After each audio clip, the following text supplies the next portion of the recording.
All right, folks, they've been sharing their views on politics for decades, and we've enlisted their help to give insight on today's political showdown.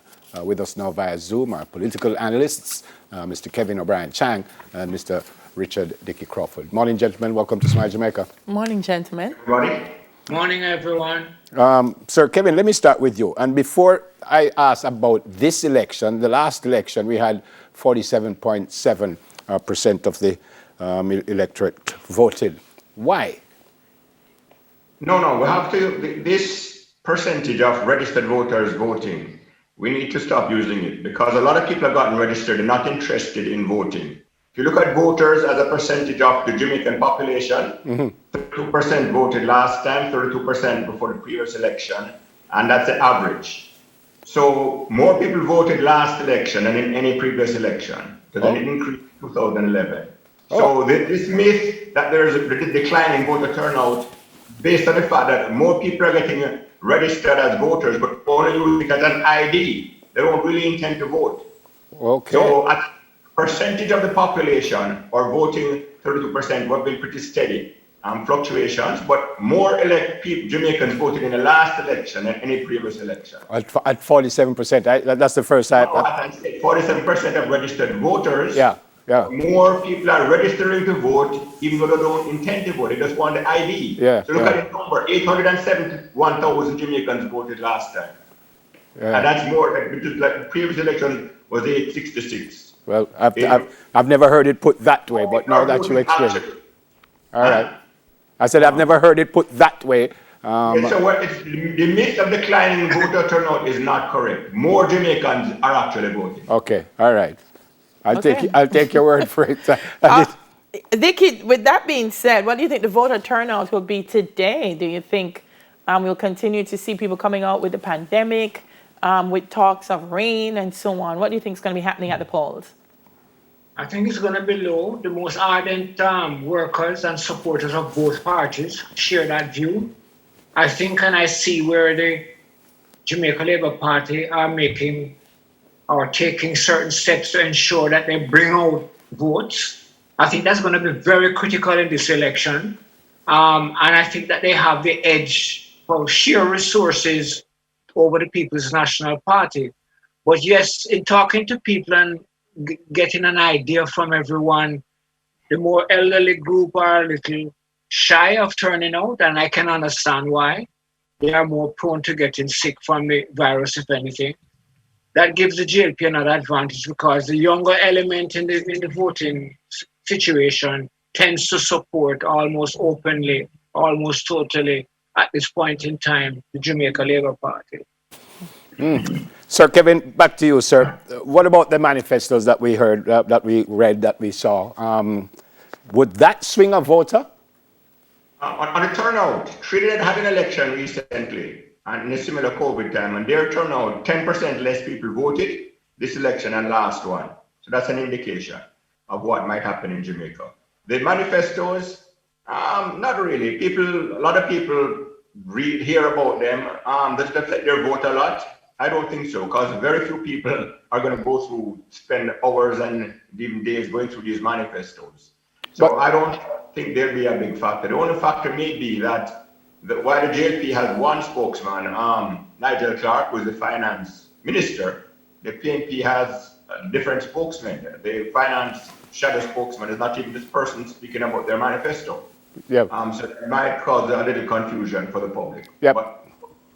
Personally. I understand what you say when you say that no one will read through it, but there are some headlines that came out of both manifestos that won't help either? Not really, because as I say, we're used to hearing all these promises. It's not different. Every election we hear these things, we're going to do this, we're going to do that, we're going to do that. How many of them are fulfilled when the party wins? Not that many.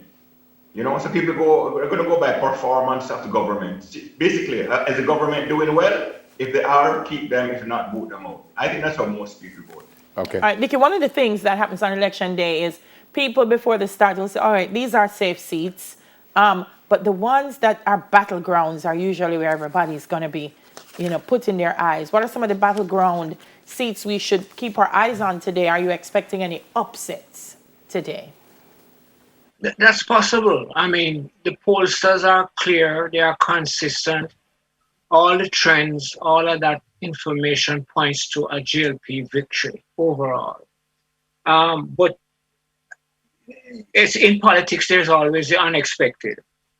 I think that there are seats that you're going to expect and see some interesting action in. As you said, the battleground seats could be St. Catherine. There in the parishes of St. Catherine, Clarendon, St. Elizabeth, St. James, and essentially some in Westmoreland. So that is where I see, from what I've picked up, where the battle seats are. Of course, everybody says, I'm going to win. The GLP has 42, 43 seats. Peter Phillips says he thinks he can get 40 seats, and that is understandable. But some other more level-headed activists argue that it's going to be tough. And those are the 3, 4, 5 parishes I think that you're going to have some interesting events. And you're asking a question about the manifesto. I have to agree. The manifestos is not the big thing, especially as the two manifestos look almost identical. A lot of people are not turned on really by the manifesto. What they want is their party to win. Stick with you, Sir Dickie. We're running out of time. Who will win and why? Eh? I said I'll stick with you. We're running out of time. Who will win and why? Well, the GLP will win, as I said, because I think they are heavily organized. They've put in a lot of media input into it, and they have the resources. I'm not sure that the PNP can match that combination. They will have to wait for the goodness of the people to give them a victory. All right. Kevin, we see a lot of newer, younger politicians stepping up this year and wanting to come into representational politics. Do you think they've made any kind of impact on the electorate this year? Yeah, this year we've had a record number of female candidates. We have 30 female candidates, 18 from JLP, 12 from PNP, and 38 candidates, 45 are under. If the polls are right and the JLP wins, they have more younger candidates and female. We could have the most women ever in parliament and our youngest parliament ever. Yeah. I'm not a party man, but I would love to see more women there and more young people. I think those two moves will be very good for the country. So that's a very, from the youngest and most gender equitable parliament ever. Okay. Who will win, sir, in your opinion? All the polls say JLP. The 3, Don Anderson, Bill Johnson, Blue Dot polls all have JLP far ahead. The PNP wins to be the biggest upset in Jamaican political history, one of the biggest ever in the world. When you think of pollsters are usually right, and these are huge leads for the JLP. But as Dickie said, the ball is round, and as you always in your game. Yes, sir. And the PNP could pull an upset, who knows? But the pollsters would have a lot of experience to do if the PNP won. All right. Thank you both, gentlemen, for speaking with us this morning. Stay safe and look after yourselves. All right. Political analyst Kevin O'Brien Chan and Richard Dickie Crawford. On the other side of the break, social media talks back on the kind of leadership that Jamaica needs now. Stick around for that. Soon come back.